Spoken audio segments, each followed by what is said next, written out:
Yes, mara baada ya lungu kubwa kudondoka kwenye mitaa ya Jangwani, kijani na njano, Young Africans faini ya milioni 30 kwa kosa la kutotumia vyumba rasmi katika mchezo uliochezwa pale Meja Samuyo Mei 3, dabi ya Kariakoo, ambao mchezo ulitamatika kwa 2-2, sare ya kufungana mabao 2-2, lakini kulikuwa kuna matukio mengi ambayo yambatanisha mchezo ule. Tukio kubwa, Yanga kutokuingia kwenye vyumba vya kubadilishia nguo imepelekea kupigwa faini ya milioni 30, lakini meneja Harrison Walter akipigwa faini ya milioni 1 na mechi 3 kwa kosa la kumbugzi ama kuweza kusukumana na Kratos Chota Chama, mchezaji wa klabu ya Simba Sports Club. Lakini vile vile miongoni mwa viongozi wa Young Africans, mmoja wa viongozi amefungiwa miezi 12, mwaka mmoja, kuto jihusisha na masuala ya mpira. Lakini tutakwenda kusikia mengi kutoka kwa Mzee Kipepeo. Mzee Kipepeo, asalamu alaykum. Wa alaykum assalam wa rahmatullahi wa barakatuh.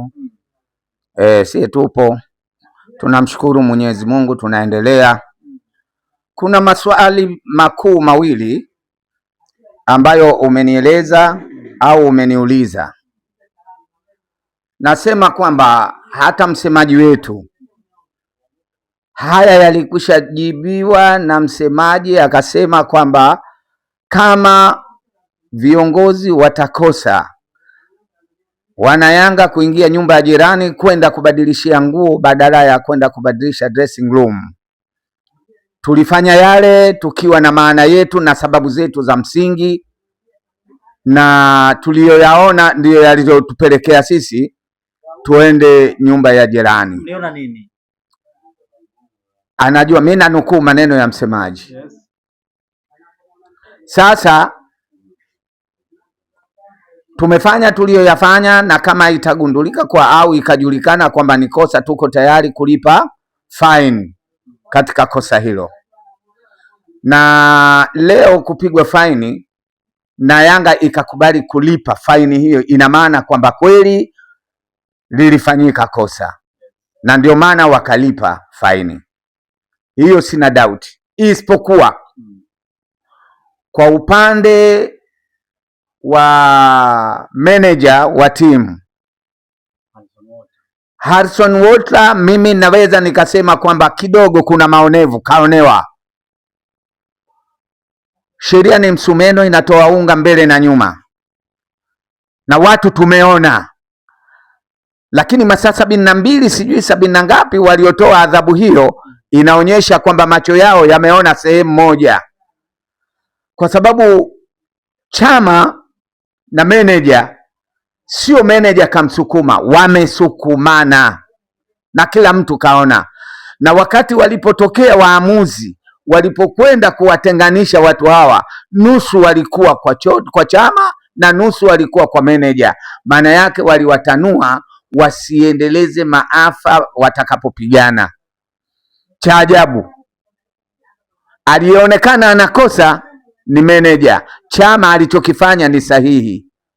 Hili mimi sikukubaliana nalo, kwa sababu hata refa anapochezesha mpira uwanjani hutokea wakati mwingine purukushani zikapatikana kati ya mchezaji na mchezaji. Refa anapoingilia kati juu ya jambo hilo hutoa kadi za njano kwa wachezaji wawili wote wale waliohusika na swala hilo. Vipi hawa wanatoa adhabu sehemu moja, nyingine wanaiacha? Inaonyesha kwa mtazamo wangu ni upendeleo, umetumika upendeleo. Amependelewa Chama, na Chama ni mchezaji wa Simba, kwa hiyo imebebwa na kusaidiwa timu ya Simba juu ya hilo. Lakini Yanga wameikandamiza kwa kiongozi wake: 1, kumfungia; 2, kulipa faini. Kama ingekuwa wanafanya usawa, Chama angefungiwa na yeye angelipa faini kwa yale ambayo aliyoyafanya. Hiyo ingekuwa haki sawa na tusingekuwa na manunguniko. Lakini kwa hili upande wangu mimi nimeliona kwamba Chama meneja wa Yanga ameonewa na maamuzi yaliyotoka ya kupigwa faini yeye peke yake na kuhukumiwa peke yake. Hili sikukubaliana nalo, na Mungu ananishuhudia juu ya hilo. Mzee Kipepeo, tumeshuhudia miongoni kati ya adhabu zingine ambazo imeorodheshwa kwenye waraka ule ni moja katika viongozi wa Yanga alionekana akimwaga vimimina uwanjani wakati wa mapumziko. Amefungiwa kwa miezi 12 pasina kujihusisha na masuala ya mpira. Hili limekaaje? Kimiminiko gani? Watu waainishie hicho kimiminiko. Maji yamekatazwa kumwagwa uwanjani, na kama hivyo ndivyo walitoa lini somo? Tunawaona wachezaji wanafikia hatua mpaka maji wanajimwagia vichwani, yanaingia mwilini na yanafika uwanjani. Mbona hatujaona kupiga adhabu kama hiyo? Moja. Mbili, kama vimiminika ni kosa, Simba tumemuona wakati tunacheza dabi, walikwenda mpaka golini kwenye kibendera wakawa wanamwaga maji. Mbona hawakuchukuliwa hatua yoyote? Tunarudi pale pale kwamba hawa wanaotoa adhabu wana sababu za kuichukia Yanga, tena ziko wazi, na ndio maana wanafanya kuikomoa Yanga. Wanatoa adhabu sehemu moja, sehemu nyingine haionekani kuwa ni kosa. Kwa hili nataka kuwaeleza kwamba mnatengeneza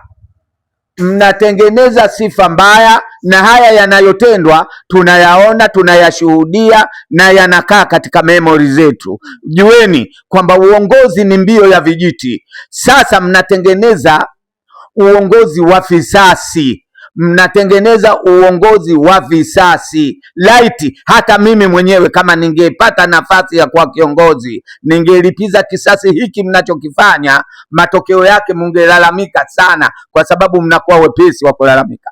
Mnaichukulia Simba kuibeba kwa kila namna, tena kwa wazi, kuanzia kwa marefa tunaona, mpaka kwa wachezaji wa timu pinzani tunaona, mpaka kwa viongozi wetu. Sasa mnawaingilia kama kumwaga maji kosa. Mbona walioanza kumwaga maji Simba na sisi tumewaona. Nasema ile ilikuwa ni ishara ya imani za kishirikina. Sasa kama imani ya kishirikina ni upande wa Yanga tu, upande wa pili hakuna imani hiyo. Kuonekana wakimwaga maji kwenye mchezo, kila mmoja kaona. Asijifanye mtu kwamba macho yake hayaoni, otherwise labda kipofu ndo atakuwa haoni. Mbona waliyaona maji aliyomwaga kiongozi wa Yanga, ashindikane kujulikana kiongozi wa Simba na kuonekana akimwaga maji tena mpaka golini? Kila mtu anaona. Kwa nini inakuwa hivi? Haya ni maonevu, tena yanatia uchungu na hasira. Kitendo kinachofanywa na viongozi wa mpira katika nchi hii, wanaleta ubaguzi, wanaleta unyanyaso, wanaleta mambo ambayo yasiyofaa ya uonevu dhidi ya timu nyingine. Huo sio uongozi. Uongozi unataka haki sawa, na kama hivyo ndivyo mnavyokwenda, jueni, mimi nawaweka wazi, mnatengeneza uongozi wa visasi, na kama uongozi wa visasi ndio mnaoutaka, hapo hakuna mwanzo usiokuwa na mwisho. Hamwezi kukaa hapo mpaka kiyama au mpaka kufa. Mtaondoka, watakaa wengine, watafanya kama mnayoyafanya, alafu tutaangalia, je, kumbe haya ni sheria na haki? Msije mkalalamika. Kwa hiyo kwenye hili, mzee wangu, nataka kuniambia Yanga imehujumiwa tena vikubwa sana kwa kuipiga faini. Hatukulalamika katika faini ya kwenda kubadilisha nguo nyumba jirani. Mimi hilo silizungumzi. Wamefanya sawa, kama nimeunga mkono, si ushahidi upo, na ushahidi uliokuwepo wa kwanza, Yanga kakubali adhabu na katoa. Kwa hiyo huo ni ushahidi tosha. Yanga mmekosea. Nasema hivi, kukubali kulipa faini tayari inaonekana kwamba kweli kosa limefanyika. Sasa ukiuliza kweli Yanga mmefanya kosa, ni kujibu nini? Kukubali kulipa faini, maana yake kosa kweli limefanyika, inatosha kuwepo hapo. Isipokuwa kupigwa kiongozi wetu faini na kufungiwa bila ya sehemu ya pili, hili ni kosa, na hawa waliofanya wamefanya kwa ajili ya kuihujumu Yanga. Haya maneno mimi ninayasema na nitaendelea kuyasema, kwa sababu huyu meneja hawezi ukasema kwamba kampiga au kamsukuma, wamesukumana. Okay, mzee Kipepeo, swala lingine ambalo ningependa tulizungumze ni swala la mashabiki kuchangia. Limeleta doubt kwa baadhi ya wadau wa soka, wachambuzi wa masuala ya michezo, ya kwamba ni kama wanaipa jeuri, wanatoa jeuri ya kwamba makosa haya yataendelea kufanyika kwa sababu mashabiki wapo watachangia.